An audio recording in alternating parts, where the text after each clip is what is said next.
តែនៅក្រមុំគូខ្ញុំមិនមែនក្រមុំសងឡាបានតែនៅក្រមុំគូខ្ញុំមិនមែនក្រមុំសងឡានាងមានផ្ទៃបីខាងទៅហើយអោខ្លួនខ្ញុំហើយងុំម្លេះមិនចេះមើលក្រមុំឬមិនក្រមុំបាន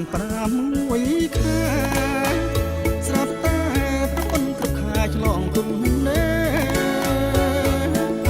កាបាន6 ខែស្រាប់តែប្រពន្ធគ្រប់ខាឆ្លងគុំនេគិតទៅចាញ់បោគេព្រោះហេតុតែឃើញគេជាកូនណាមីទៅដាំលពើវដោចេញទៅជាលប្រាំងទឹករាក់ស្មានតែទឹកជ្រៅ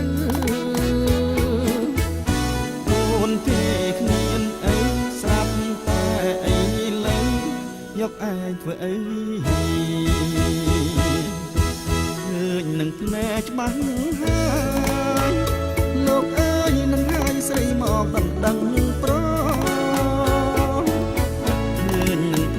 ច្បាស់ហើយលោកអើយនឹងហើយស្រីមកដណ្ដឹងប្រមានទឹក8សខ្ញុំខំអង្គហើយចង់ទ្រាំទៅ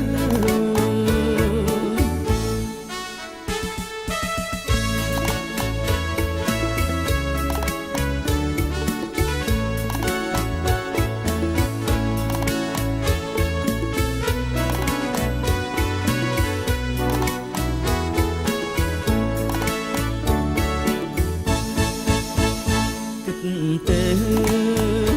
ដាំលពើដោចេញទៅជាលពាក់ទឹករាក់ស្មានតែទឹកជ្រៅកូនគេគ្មានអីស្រាប់តែអីលែងយកឯងធ្វើអីឃើញនឹងភ្នែកច្បាស់ហើ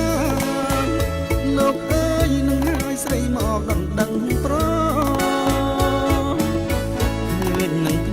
ច្បាស់ហើយលោកអើយនឹងហើយស្រីមកដណ្ដឹងប្រមានទឹក8សខ្ញុំខំអង្គហើយចង់ទ្រាំ